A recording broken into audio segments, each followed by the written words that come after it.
Okay, ladies and gentlemen, we're going to do a little bit of tractor orientation this morning. Today is, I don't know what today is, October 9th or 10th. It's Sunday morning anyway. So what we're going to do is, let's see what I can do. Okay. Alright, I'm going to kind of go over the starting procedure. This tractor was not plugged in. So as I turn on the dash, right there is your preheaters right here, okay? You want to, it's called plugging, it's what we're going to call it. So that went out, that says that it's supposedly ready to go. It's not, it's too cold. So on my switch, I can turn it the other direction. And we'll wait for that little preheat light to go out.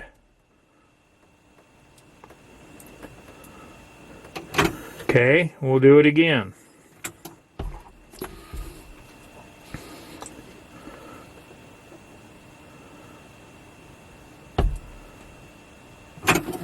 Okay, now we'll try it. We'll give it one more time for it to go. If all the lights go out on the dash, that means I didn't give it enough heat. Nope. See how your dashes are out is dark? That means it needed more heat. Okay, if you heat it enough, those dash lights won't go out, which is why I plug it in. Now what I'll do is I'll sit here and wait for it to warm up for a couple minutes. And then what we're going to do is we're going to go take the backhoe off, and then I'll go do some more on the tractor this morning. So I'll bring you back then. Alrighty folks. At the back of the tractor, looking down on the backhoe, and what I'm going to do is we're going to get ready to pull this thing off, and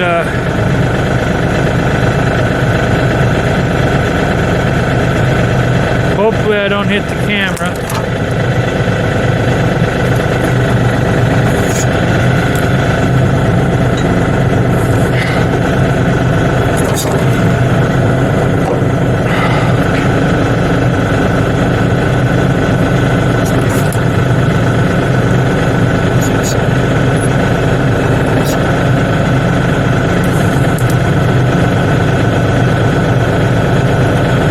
What I gotta do is I gotta set the backhoe down.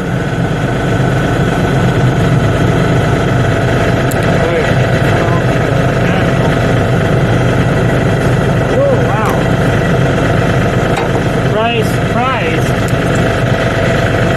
These are the pins that keep the backhoe hooked up to the tractor.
Alrighty, ladies and gentlemen, let's see.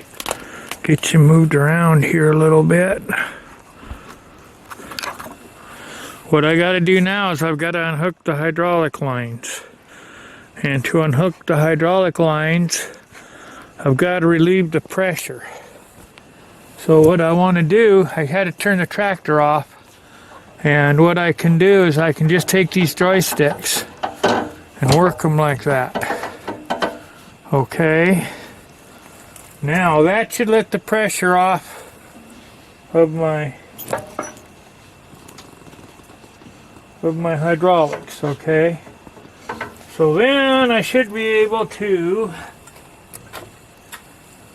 pull that off just like that. And there's a little cover here for the hydraulics.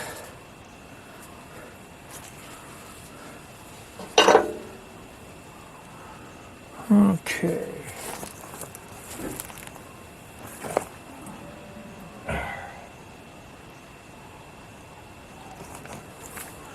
Now I'm going to pull you over here so you can see what I'm doing.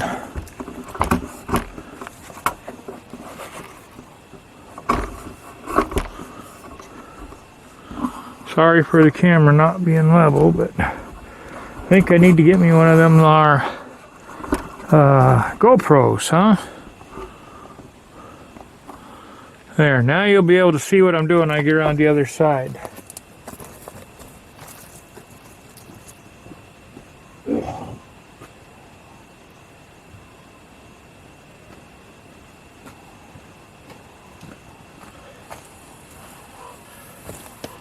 Okay, so all I'm doing is going in here and relieving the hoses just like that. Now, couple things. If you do not release the pressure like I just did, lots of luck getting it hooked back up. Okay, because the hoses are going to get pressure in them or have pressure in them. Lots of luck getting them unhooked.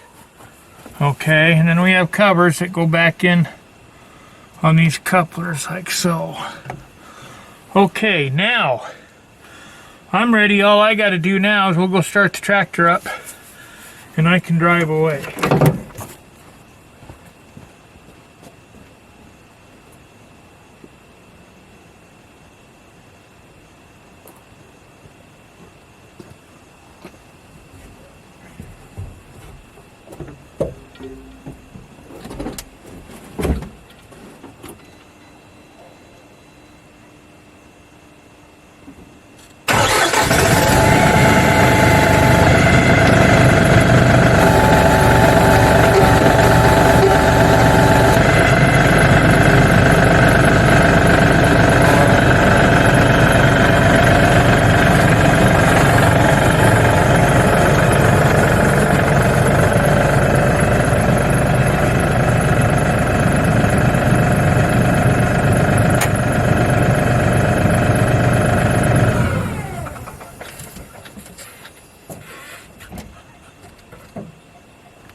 Okay. Now the question you're probably going to wonder, what about putting it on? The $1 million answer is, if it would only go on that easy, it would be awesome. But it's not too bad, seriously. It takes probably half an hour or so.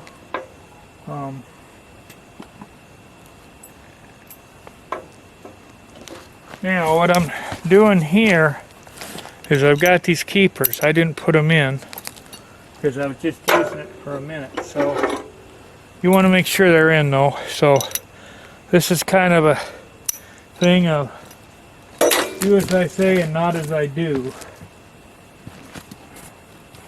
This other guy, we'll leave him for later.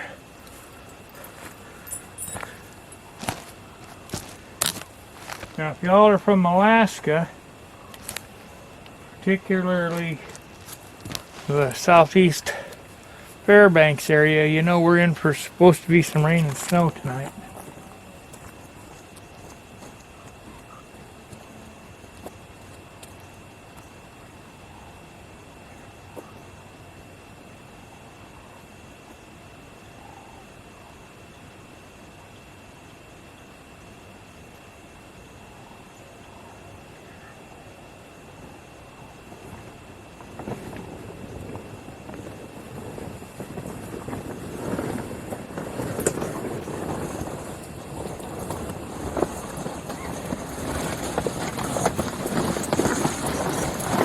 Okay, now what I'm going to do, folks, is I'm going to cover this up, but I want to show you something first. And I don't care what anybody tells you, this needs to be done. But down in here, there's some rubber boots around these joysticks. And there's linkages down below. And if you talk to a dealer or a salesman, God forbid a salesman, they're going to tell you what I'm about to do you don't need to do. However, if you don't do this, what happens is the rain and the snow gets down into these boots and it goes down into your linkages and it rusts them out. And so then the next time you want to use your backhoe, probably in the spring, what's going to happen is they're going to be rusted out and that linkage is going to be broke off. And the salesman will tell you that doesn't happen. Well, tell you what, this is the maintenance and the mechanic side of me telling you it does happen. And I've seen it happen. And like with anything nowadays, parts may or may not be available when you want them. So what I'm going to do is I just put this little strap over here like so. Sorry I'm in your way, but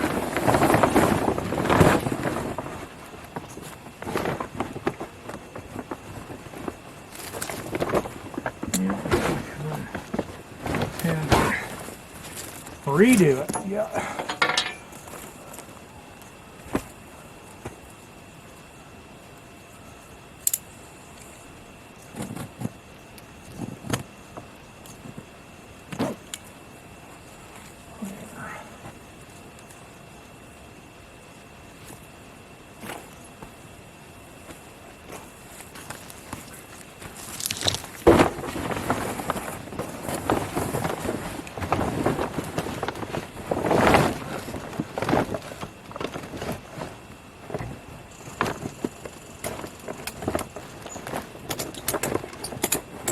Okay, I bring it down underneath the seat so that the wind can't pick it up.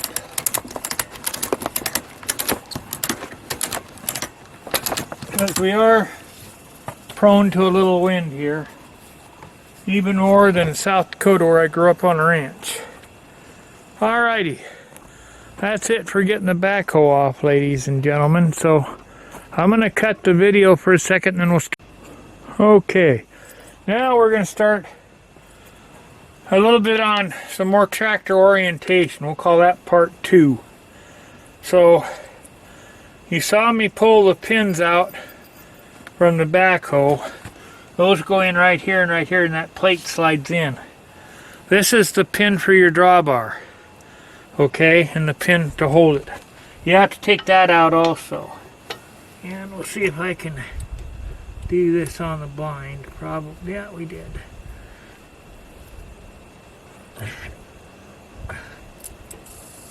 Well, maybe on.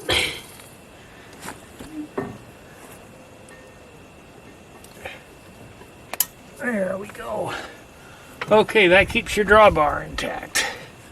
Okay, so now let's start with our orientation. And one thing I want you all to look for if you're shopping for tractors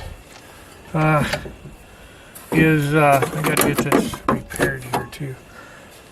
The first thing you want to watch out for is this PTO shaft right here. Now I've removed the cover so y'all can see what I'm talking about, but I know this is present on Kubota. I'm not sure on John Deere or the other brands, but you want to watch. A lot of these tractors, they have a little short stubby PTO. This one here is about 4 inches from here to here. The stubby ones will be, oh, maybe 2 inches, 2.5. That's going to cause you issues on your implements if you want to hook up. Yes, you can buy other attachments to go on to that to move it out. But it's just costing you more money. And so you want to make sure you got at least 4 inches right here, okay? The other thing that I don't have that wasn't available when I bought this is the newer LSs, I know for sure, and a lot of the other ones. You've got a switch inside so you can throw that, so this is freewheeling, so you can move it how you want. When I hook something up, I have to turn like my mower deck or my post hole logger. I have to turn it so it lines up.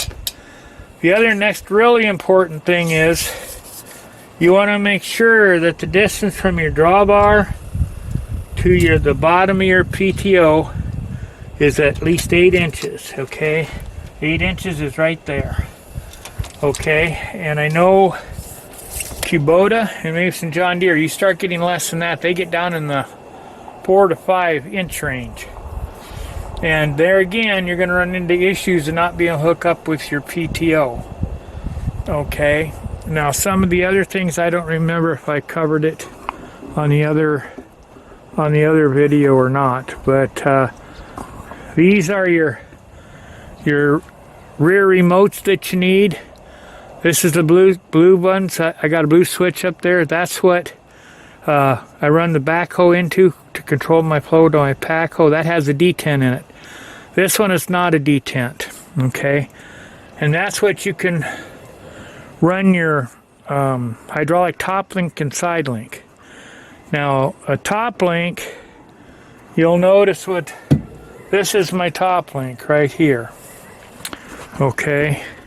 See if I can get that back there so you can see it. This is the top link, okay?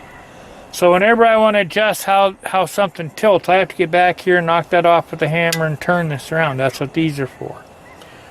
Okay, to adjust it. If you get the hydraulic top link, that's aftermarket. But you can plug it in right here in these remotes. And then, just like up in the cab, you can control your tilt. Your side tilt like this is controlled right here, okay? And that's so that everything sets level if you want it level, or if you want to put a crown. Like if you got a back blade on, you want to put a crown in your road, you can adjust this. You can also put a hydraulic link onto here and plug that into here. Then what happens is, as long as you hold that valve, this is going to keep moving, okay? In one direction or the other. It's going to keep moving until you let off. On this one, it's going to be preset. You're going to push it forward, it's going to lock, and it's going to go to wherever it's set. One thing on this tractor I didn't tell you, this is your windshield washer fluid. I need to get some more. Also, you've got, let's see if you can see it here. Oh yeah. You've got, this is your backwards adjustment for your hydraulics, for moving these arms up and down. Most of them have it nowadays, but you don't have to have. You got a cab, it's awful nice, so you don't have to keep crawling in and out to make an adjustment. The other thing is, you can have these that they slide. And I don't know if you can see that. Let me get on the other one here. These guys will slide. Okay, that helps you hooking up. And one last thing back here is, you've got these adjustable side links right here. These are the pin type. They make a turnbuckle type. I like the pin type personally. I've had the turn ones. I don't like them. They are prone to breaking. If you try and turn with something like that's in the ground, like a rototiller that's down, or perhaps a mower deck, you will snap these off. They're about $100 a copy. Because I live in Alaska and because it's just the way I do things, I do have those in stock. And part of that is the maintenance man in me, that I tend to look at things that can or will break, and then if I think that's a soft link or a soft spot, or if I'm watching YouTube perhaps, and I see people doing stuff, or somebody tells me, I kind of take a look at it. If I think that's the case, I'll order the parts, because a lot of times they'll take 3 or 4 months to get your parts, and it doesn't matter if it's LS or John Deere or whoever it is. The nice thing with the LS is, if LS doesn't have it, I can go on an outside chance and I can go to New Holland. And the parts are the same, so New Holland's a little bigger outfit. Okay, so now I'm going to walk you around here to the cab. And I want to show you a couple things right here. Okay. This knob right down here, let me get my tape measure, and then you'll be able to see it easier without my fat belly in the way. Okay, that knob right there, that controls the speed of that link, that lift on the back. That controls how fast it goes up and down. Now, a lot of times, and it happened to me, and I had a weird thing happen to me, but you hit this with your heels of your shoes and you turn that. So you go to drop your 3-point and it doesn't move. And for all the new people, it's going to say, oh my gosh, it doesn't move, it's broke. Well, what has happened is this has gotten turned. So you just need to turn that counterclockwise. We'll let it go down faster. And I like to use it, I got it set fairly slow so it's nice and smooth when it raises my mower deck up and brings it down. Also, when I use the post hole digger, I've got that set down pretty slow. The other thing I want to tell you, on your PTO, whenever you engage it, you always engage it at idle. Okay, you don't ever want to engage it up at speed, because you'll snap things on the back end. Post hole diggers, lots of people are disagreeing with me, which is fine. We all agree and disagree on different things, but I like to run the post hole digger at idle, and I stand outside the tractor and I run it from standing outside, because if you try and run it real fast, your post hole digger is going to just go down like that and it can screw itself into the ground. Then you've got an issue. Then you're going to have to unhook from that, come get the backhoe, dig it up to get it out. If you take it slow and you go up and down with it, you get your dirt cleaned out, but you also don't jam it. Okay, now I'm going to show you, I don't know, I think you can probably, let me get you raised up here a little bit. There. The hydraulics. The blue I was showing you in back that I unhooked the backhoe from, that's your detent lever there. You got detent forward and detent backwards. And it's blue and the plugs are blue, so that'll kind of correspond to you. This one is for your green plugs. That is just, you move it until you let go. Alright, so if you want to move it 2 inches, you hold it for 2 inches and let it off. If you keep holding, it's going to go to the length of the cylinder, in or out. This is your 3-point up and down, okay? And I don't know if you can see it, you got your presets right here.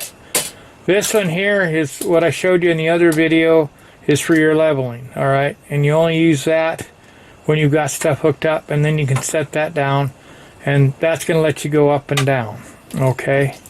So I'm trying to think what else I can show you in here. I think that's about it up here. I guess if you have any questions, just put them down in the comments, and then I'll do my best to answer them or get a picture for you. So now I'm going to go probably put the box blade on. I need the post hole digger, but I don't think I'm going to do that till spring. So alrighty folks, I'll bring you back maybe when I do the box blade on. One more thing I'll explain to you. I'll get the key turned on here. These lights right here, these are your regen lights. It just went out. Now, you know, watch this when I start. See how my dash lights stay on now? That's because things are up to temperature. And the regen lights on this tractor is every 50 hours. And Lots of people are going to tell you to run these things 2,000, 2,500 RPMs. Again, we all have opinions. Mine, I keep it down to 1,500, 1,600 RPMs. I don't usually go above that. Sometimes when I'm pushing snow, I do. But they say you're going to ruin your motor. Well, I'm of the adage, I'm an old diesel mechanic. And my opinion is you're hammering your crankshaft, your bearings and everything, they got spaces in there so you get oil. And as you do that, it just hammers that crankshaft. And so there's no reason for it to. I've got about 468 hours, I don't know if you can see that, on it. And I've had zero problems other than my own cause. When you get error codes, they'll pop up down here. There'll be an S number and an F number. And you need both those numbers for your error code. And the popular one for me to get would be an S94 and S96. And then you got a little sign of a gas pump up here, and that'll flash. And that tells you got water in your fuel. And then what happens is you got to drain that. And that's when the 911 or whatever comes in from power service. But that's the only problems I've had. So anyway, I'll let you go for now, and then I'll bring you back maybe when I'm hooking up the box plate. Alright, folks, now we'll see what we can do.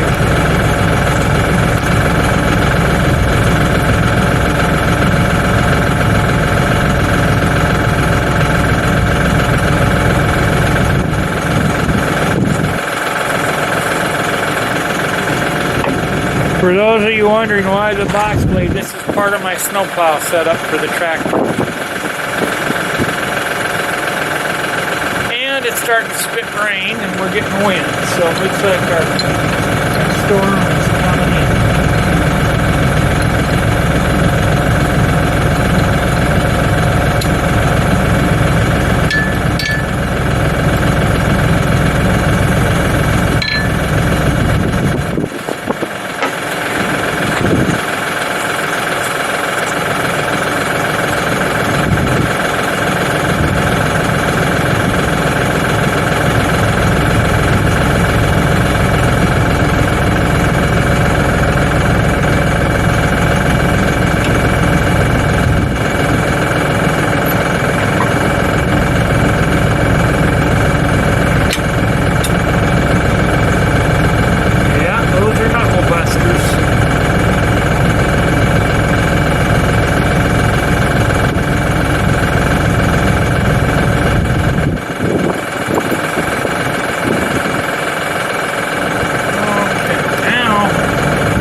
I showed you. What I can do, I'm off just a little bit here, but I can move that just like so.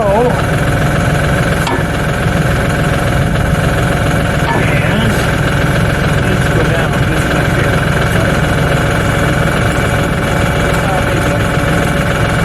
We'll see. We'll see.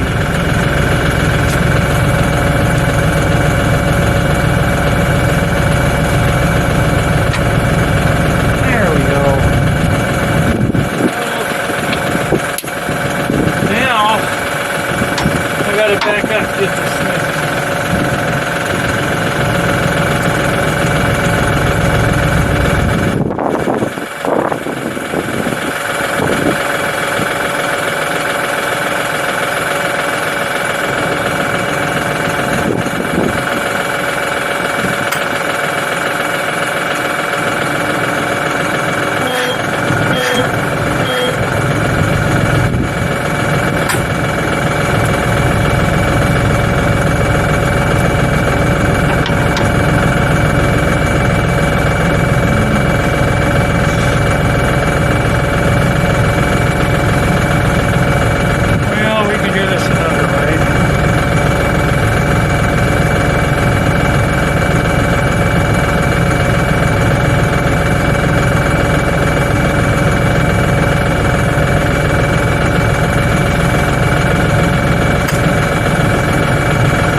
Somebody counted how many times I turned that. I said back to the video. Now what I'm going to do is I'm going to set the stop like what I'm showing you.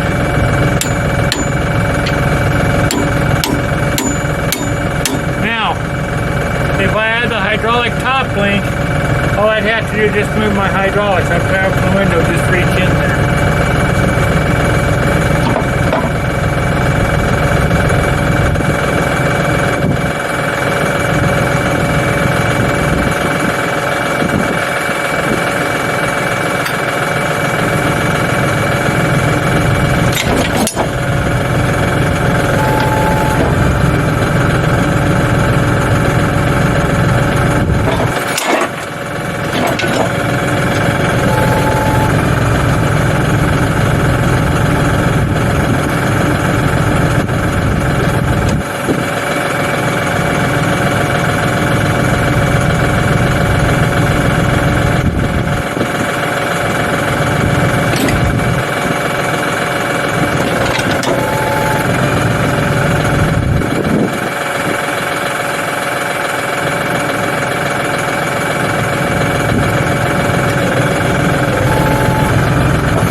You see me moving here. That's what's controlled by those arms down there that I was showing you, where you can break them off. You want to have a little bit. You don't want it completely tight, but you don't want it completely loose either. I know that's clear as mud, but that's kind of the way it goes, just experience. So what I did now is I'll get this back here for you a little bit. I got a stop in there and I adjusted that.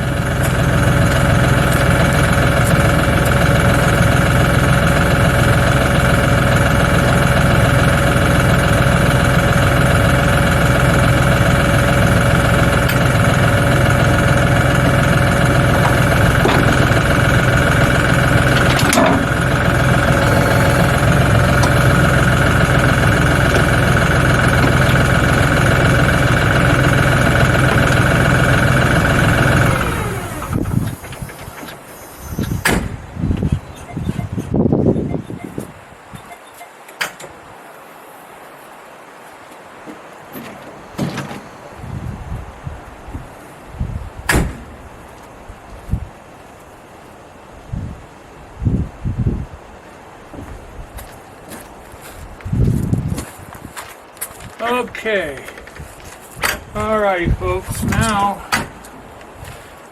I may have to raise that up a little bit. We'll have to wait. The purpose is I want it about, so far off the ground so I don't scrape my gravel. Alright, so that I just skim it. But what I do is I use the bucket going down in front and I use this in back to get it all in one shot. So, now I'm going to bring you all around to the front here.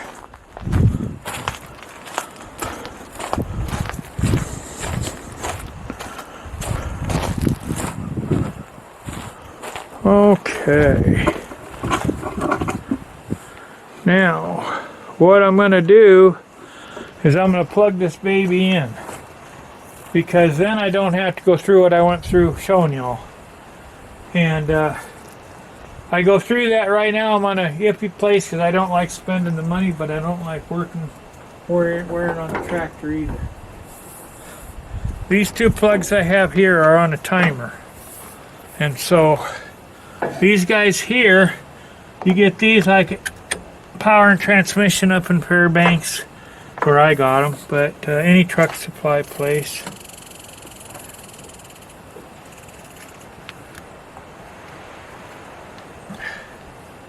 Okay, so now my timer comes on at 5 o'clock and goes off at 10.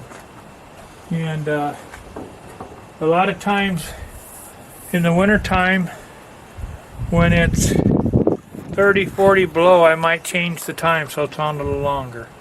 But these two go to my heaters. They're like my oil pan heaters, transmission heaters, all my heaters down back, my differential heater. Okay, that's what these two are going to. And then my battery, I've got a battery heater, and underneath the battery, this plug here is for the battery tender. This is on all the time, and I plug this in here like so. That keeps my battery charged. Now, here again, everybody has their opinion. They'll tell you putting a battery pad heater on a battery shortens the life. Well, that may be true for some if you don't put it on a timer or something, I suppose. But for me, I didn't believe in battery heaters either until about 12 years ago. And I was going through a battery about every other year. And I got batteries all over this place, underneath these semis and everything. And so I put a battery heater on, and then I got a battery tender. And since that time, I have not replaced a battery. Okay? So the $100 it cost me, pretty cheap. So anyway, folks, that'll wrap up this morning's video. I think I'm going to go in and kind of relax, and I got a whole bunch of videos coming, but what I'm going to do is I'll do a walkabout here. Get the greenhouse done, and then I'm all done for the year. So I'll have a great Sunday, folks. Take care. Bye.